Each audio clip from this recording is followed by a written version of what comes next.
Hello everyone.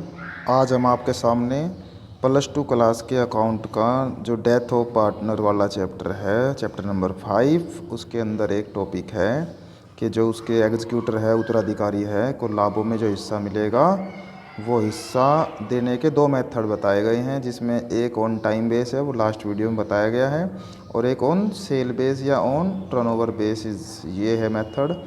इसमें भी आपको उसके उत्तराधिकारी को लाभों में हिस्सा कैसे देना, एग्जीक्यूटर को कैसे देना हिस्सा, वो ही बताया जाएगा। फिर आप बोलेंगे जी हम वो लगा रहे हैं तो हमें ये क्या ज़रूरत है लगाने की, तो वह है कंडीशन पे डिपेंड होगा कि भाई क्वेश्चन के अंदर आपको प्रॉफिट अलग अलग ईयर का दिया होगा, फिर तो आप उस मेथड से करके एवरेज प्रॉफिट निकाल दोगे। पर अगर आपको इसमें और उसमें क्या अंतर नज़र आ रहा है कि पिछले साल का भी प्रॉफिट देगा, पिछले साल की सेल भी देगा, और जब तक वो ज़िंदा रहा, मतलब जिस तारीख को मरा वहाँ तक का प्रॉफिट सेल भी देगा, और वहाँ तक का प्रॉफिट नहीं देगा, वो वहाँ तक का प्रॉफिट निकाल के उसको बांटना है। तो इसमें और उसमें ये अंतर होगा। तो बाकी मैं क्वेश्चन पढ़ के अच्छी तरह से आपको सिखा दूंगा, फिर आपको शायद आ जाएगा। तो ऑन टर्नओवर या ऑन सेल बेसिस क्या है, इस विधि में ये देखा जाएगा कि पिछले वर्ष फर्म को कितना लाभ हुआ। देखो मैं बता रहा था ना, वही पिछले साल कितना प्रॉफिट हुआ और पिछले ही साल कितनी ही सेल हुई, दोनों ही पिछले साल का पता लगाना है। फिर इसके बाद पिछले साल की बिक्री कितनी हुई, इसके बाद पिछले वर्ष की बिक्री और चालू वर्ष की मृत्यु की तिथि तक की बिक्री के अनुपात के अनुसार इस वर्ष के लाभ की गणना की जाएगी। मतलब पिछले साल सेल कितनी थी, इस साल सेल कितनी है, और जब तक वो मरा वहाँ तक का हम प्रॉफिट का हिस्सा निकाल देंगे। देखो कैसे, वही आपको इसमें सिखाया जाएगा। क्वेश्चन ले लेते हैं हम। क्वेश्चन कहता है ABC are sharing profit in the ratio 3:2:1। ठीक है, ये प्रॉफिट शेयरिंग रेशो आ गया आपके पास 3:2:1। सी डाई, सी मर गया भाई 31 मार्च 1997 है यहाँ पे। अकाउंट्स आर क्लोज 31 दिसंबर को, 31 दिसंबर को खाते आपके बंद हो जाते हैं, 31 मार्च को मर रहा है। इसका मतलब जनवरी फरवरी मार्च 3 महीने वो साल ख़त्म होने के बाद तक जीता रहा। तो महीने का वैसे इसमें ज़्यादा यूज नहीं है, क्योंकि वो प्रॉफिट ही आपको महीने तक निकालना है, इसलिए इसकी कोई टेंशन नहीं होगी इसके अंदर। उसके बाद वो कहता है सेल फॉर द 1996, मतलब 96 की जो सेल है वो 6 लाख है, और सेल फॉर द 1 जनवरी 1997 31 मार्च 1997, मतलब 1 जनवरी से 1997 मार्च तक की, जनवरी से मार्च तक की जो सेल है वो 2,40,000 रुपये है।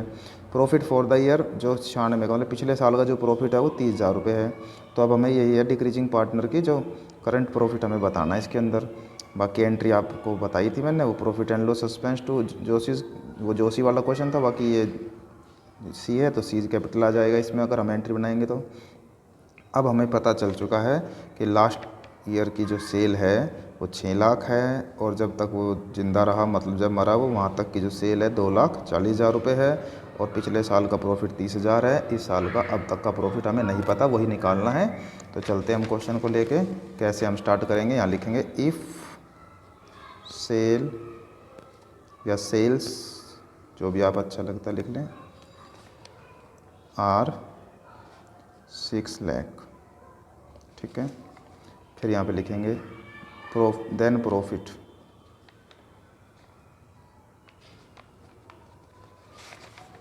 इस साल का है 30,000। ठीक है, लाइन लिख दिया आपने पहले। फिर उसके बाद यहाँ लिखेंगे इफ़ सेल आर, आर 2 बार लिखा गया क्या, 1।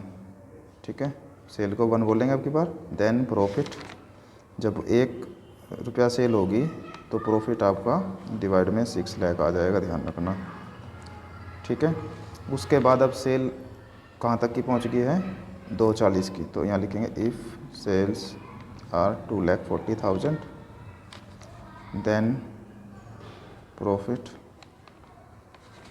तो कैसे करेंगे, यहाँ पे करके दिखा देता हूँ मैं आपको।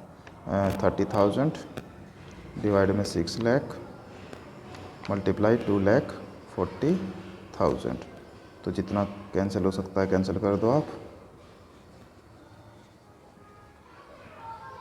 ये आ गया आपका 12,000। ठीक है, 12,000 आपका प्रॉफिट आया। ये पूरे सारे पार्टनरों का वहाँ तक का आया जहाँ तक वो मरा। ठीक है, अब सिर्फ हमें किसका निकालना है, जो पार्टनर बिजनेस में से चला गया, वो चला गया है सी का पार्ट है 1/6। तो आप क्या करेंगे, सीज शेयर 12,000 में उसका पार्ट है 1/6, तो ये आ गया भाई उसका पार्ट ओनली 2,000। इस क्वेश्चन में हमें बोल रहा था सिर्फ जो पार्टनर डिक्रीज हुआ उसका शेयर बता दो प्रॉफिट का, तो 2 लाख आ गया। पर अगर हमें एंट्री भी पास करनी होती जनरल एंट्री, तो हम ऐसे एंट्री पास करते कि profit and loss suspense account debit to decreasing partner है सी, तो सीज कैपिटल अकाउंट और अमाउंट आपका 2000 इसमें आ जाता। तो ये एक्स्ट्रा मैंने बताया, बाकी इस क्वेश्चन में इसने बोला नहीं है कि एंट्री बनाओ, फिर भी मैंने आपको सिखा दी। तो मेरे हिसाब से आपको ये समझ आ गया होगा टॉपिक। फिर भी मैं एक बार और रिपीट कर देता हूँ कि मरने वाला पार्टनर है जो, उसके उत्तराधिकारी मतलब एग्जीक्यूटर को लाभों में हिस्सा दिया जाएगा। और लाभों में हिस्सा देने के 2 तरीके हैं, ऑन टाइम बेस और एक ऑन सेल बेसिस।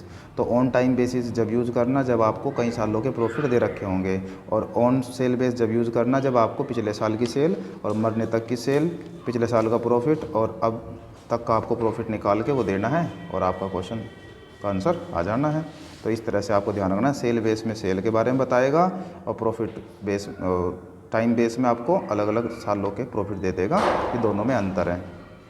अच्छी तरह करें, प्रैक्टिस करें। Thank you.